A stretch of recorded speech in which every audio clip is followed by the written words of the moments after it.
All right, today we're going to take a look at graphing polynomial functions. We are in the Unit 3, the Topic 3 section.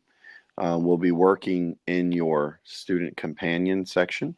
So if you want to get going on that, we'll find that. What we're going to do today is we're going to first graph polynomial functions and show their key features.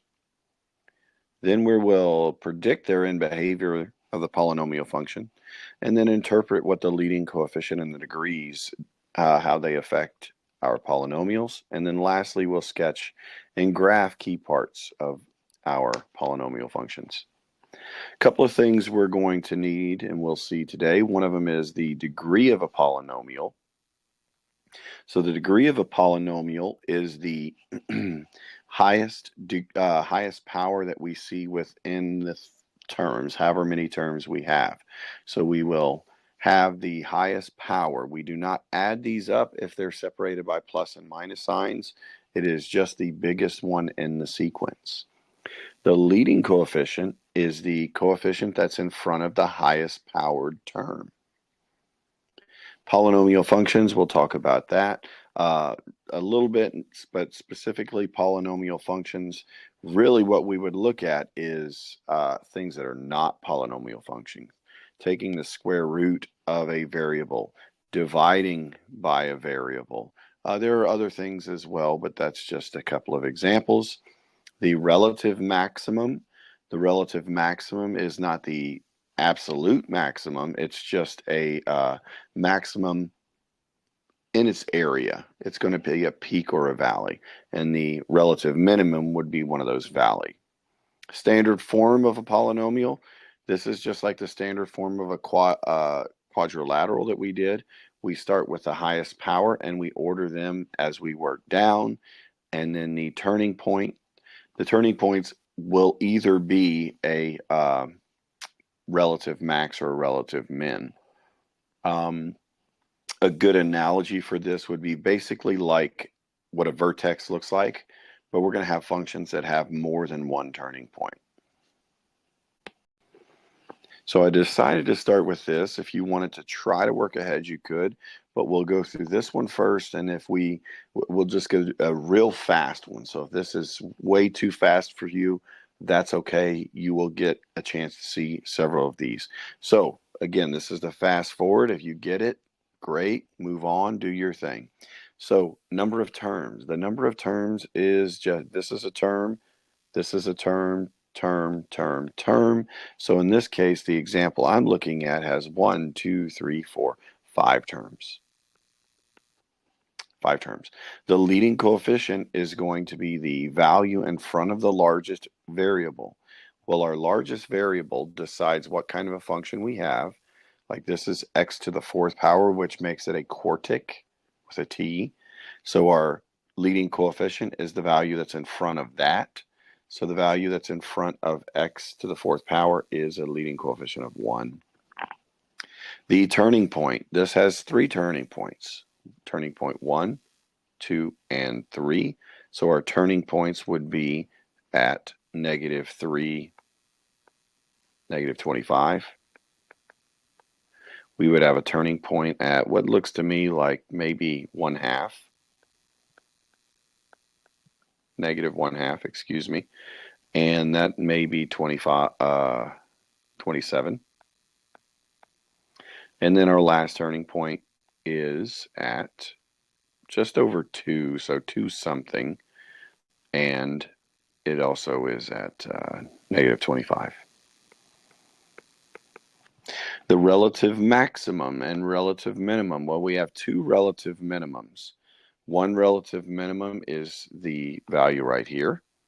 The other relative minimum was our 3rd turning point. So we put those in there. And then lastly, or not lastly, nextly, we have the maximum amount. Well, the maximum amount is the turning point right there. So it would be approximately -1/2, 27. The degree of this polynomial is 4 because that is the highest value power we see. So the end behavior is what it does as it leaves to the infinities. So we can usually do this very easily if we look at the graph. So our left end behavior, as you see there, is the value is approaching positive infinity. As the x value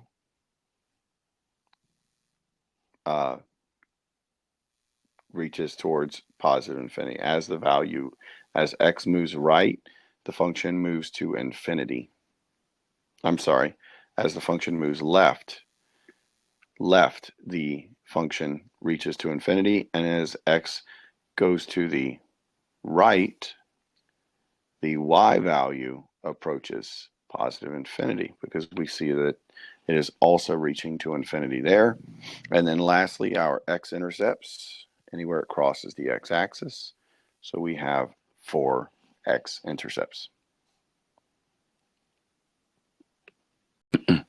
This is a very useful diagram to identify end behavior. The end behavior is going to be all about the first term, the leading coefficient, things of that nature. Here's what you need to recognize. One, I'm going to point out this right off the bat. If it leaves through positive infinity, like these two do, you're always going to have a leading coefficient that is positive 1, or is positive.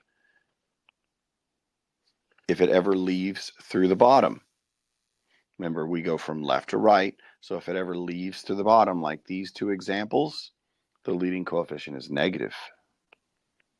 So we can immediately look at a graph and determine, okay, the positive or negative version, positive or negative leading coefficient.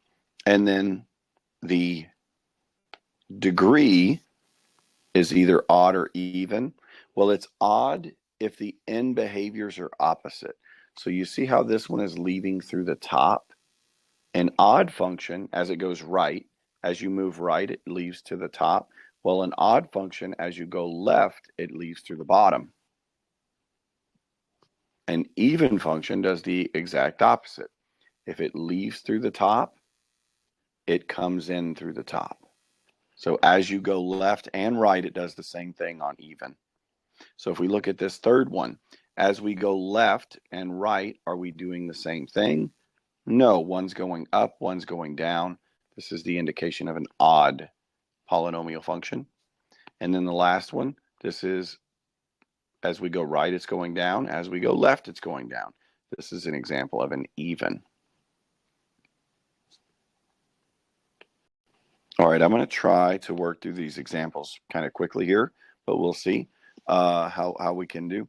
It says, what is each polynomial in standard form? Well, that just means put them in descending order. And what is the leading coefficient? The degree and the number of terms. Well, the number of terms, we can identify that 1, 2, 3, 4. So the number of terms is 4. Putting it in standard form, well, the highest power I see is x to the 4th power. So it's negative 3x to the 4th power. The negative 3 has to follow along with it. The next power I see is a x to the 3rd power. So I'm going to move the negative 5 thirds, negative 5x to the 3rd power. And then we don't have a square, but that's okay. And the 2x is positive, so we got to make sure we put the plus 2x, and then we go by 6, so that plus 6. So that is our standard form. The leading coefficient is the value that's in front of our highest power, so the leading coefficient.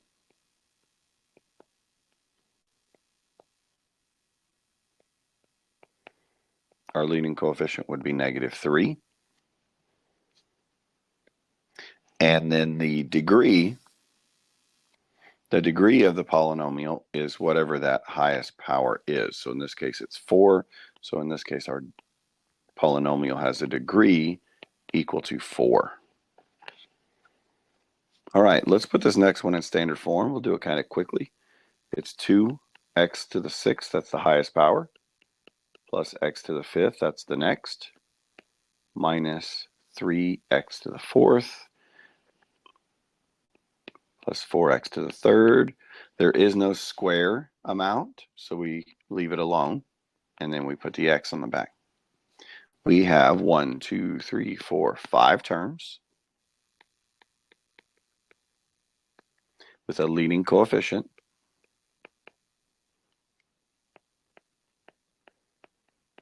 of 2, a degree of 6. What that means, by the way, on degrees is that's how many potential terms it can have. So if I have a function that has 6 powers, it has the potential to go in 6 directions. Here's what I mean. I'm going up, that's 1, 2, 3, 4, 5, 6. It doesn't have to do 6 turns, 6 directions, but it has the potential to. And you can never have more directions than you have powers. So you're never going to have one that has like a third power, but it changes direction 5 times. It can't do that. That's not a possibility. This next part says use the leading coefficient and degree of the polynomial function to determine the end behavior. Well, they already have these in standard form for us, so that's great. By the way, the y-intercept is whatever the constant value is. So this one has a y-intercept of 1. So everything is based on this value right here, our leading coefficient. Okay, first thing we look at is the value in front.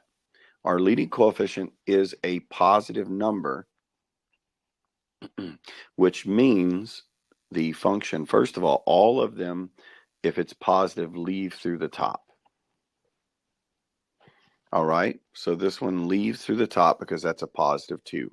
Since it is an even power, it's going to have the same behavior as we move left and right.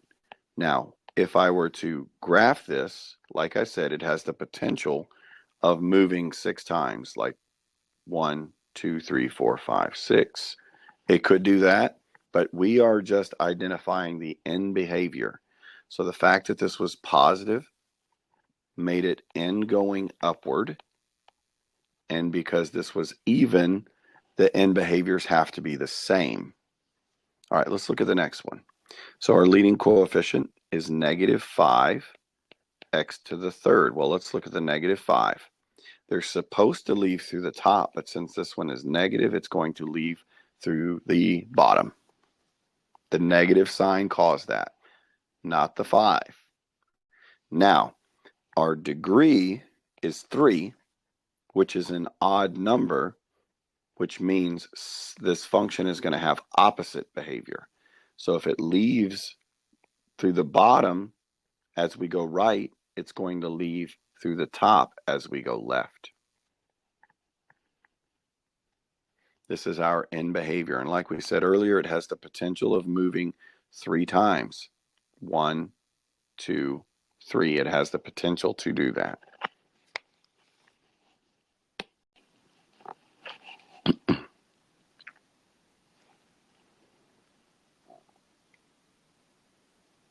So this has a little habit of mind. How does the leading coefficient help determine the end behavior? The end behavior or the even or an even function. It's what we just had, so you can write that in your own terms. But the leading coefficient will determine how the function determines, and in this case we're talking about the leading coefficient, determines how the function and behaves is a good word.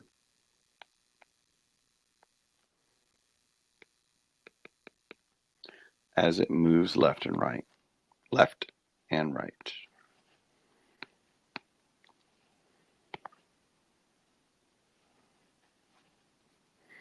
And then the odd or even determine if the end behaviors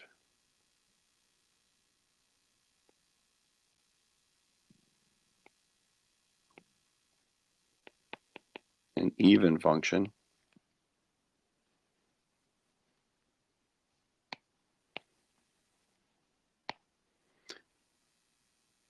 has the same end behavior.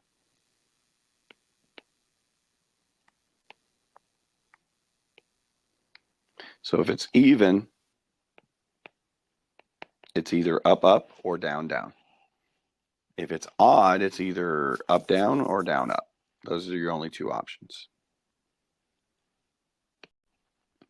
So as we take a look at this, it says consider the polynomial function x to the fifth plus 18x squared plus 10x plus 1. It says make a table, identify the key features. So you can see I've already got my table down there. Let's talk about what we know. This has a positive value as a leading coefficient, which means it's going to leave through the top as we go right. And it has an odd power, which means it's going to do the opposite as it goes left. So we have a function that potentially, not potentially, it will look like this. So let's take a look. So as I look at this graph, I want to make sure I get as much data on here as I can. So I've also gone to half intervals. You can go to table set and do this, but here's what we're going to do. We're going to label this -3, -2, -1, and of course this is the origin, and this 1 and this 2. The other thing we want to do is to make sure that this holds our data in as we look. So I can't make this count by 1, 2, 3, 4, 5, because if I did that, none of the data would be on here. Only 1 or 2 points would be. So instead of it having count by that, we have 1, 2, 3, 4, 5.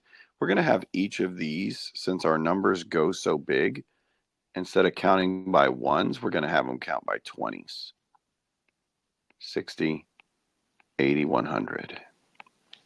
This is going to be -20, -40, -60, -80, and -100. So you always want your graph to match where you can show your data.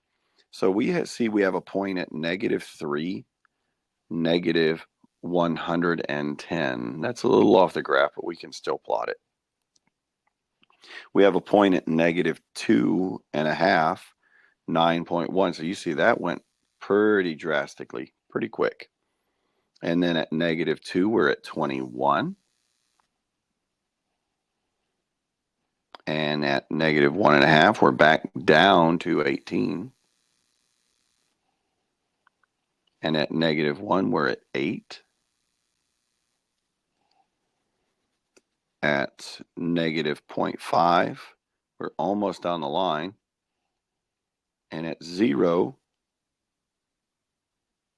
you see we go back up to 1. At 1/2, we are at 10. At 1, we are at 30. At 1.5, we're at 64. And at 2, we're 2. We're back off the graph, but we would be about 125. So by graphing more points, we do have a very good feel for what this graph is going to look like. Now, I told you it had the potential to move 5 times.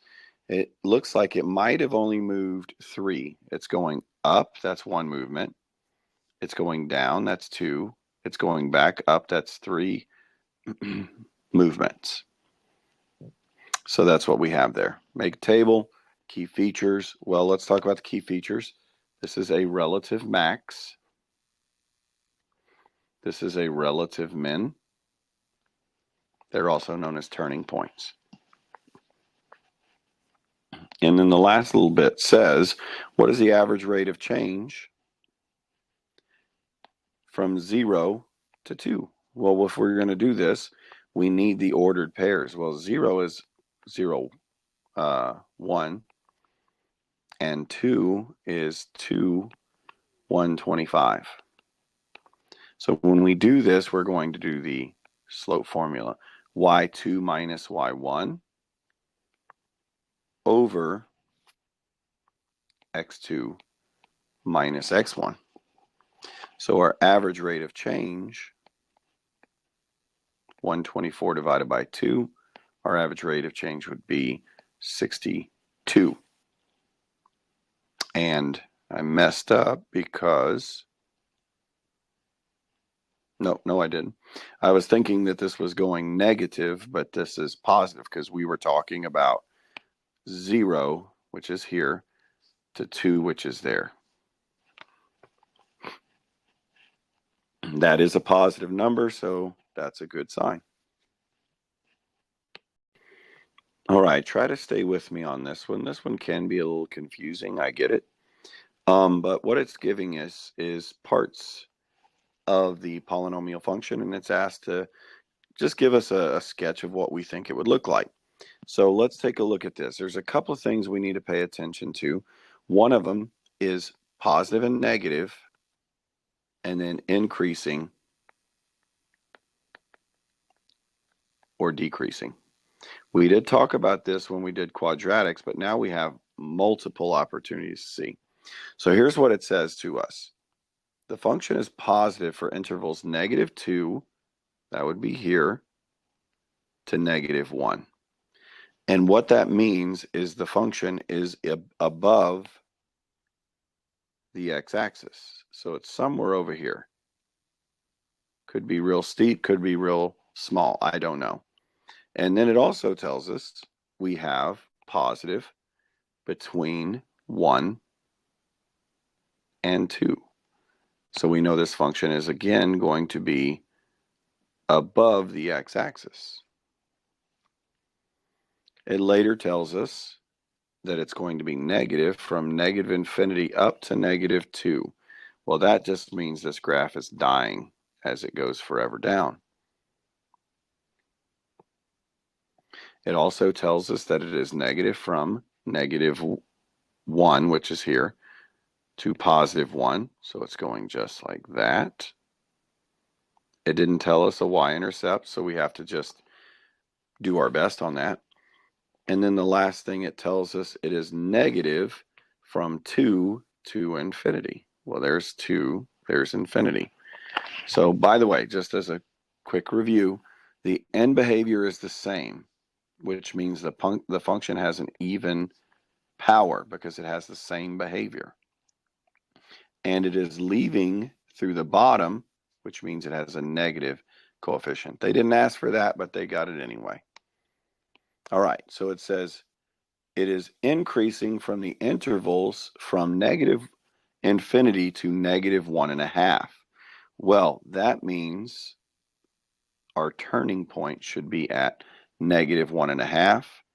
And then it also says that it is increasing from 0, that's here, to 1.5. Now let's see if this makes sense. Is our function increasing from the yellow line I just wrote? Yes. Is it increasing from here?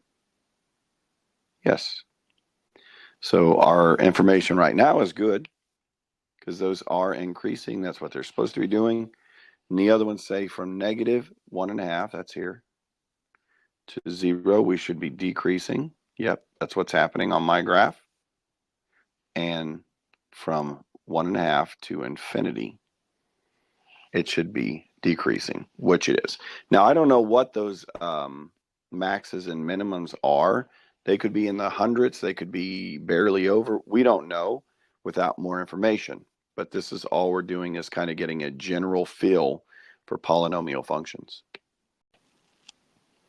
Here's another little habit of mine. It says, what can you tell about a graph of a function if the equation has an odd degree? Well, if it has an odd degree, we know that it's going to have opposite behavior moving left and right. So it's either down, up, or up, down.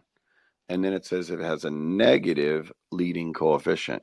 Well, if it has a negative leading coefficient, we know that the graph, as we go further and further right, it's going to be going down to -infinity. So now that we know that, we also know that it is an odd function. So if it left through the bottom, it has to come in through the top. It's always going to have that opposite behavior.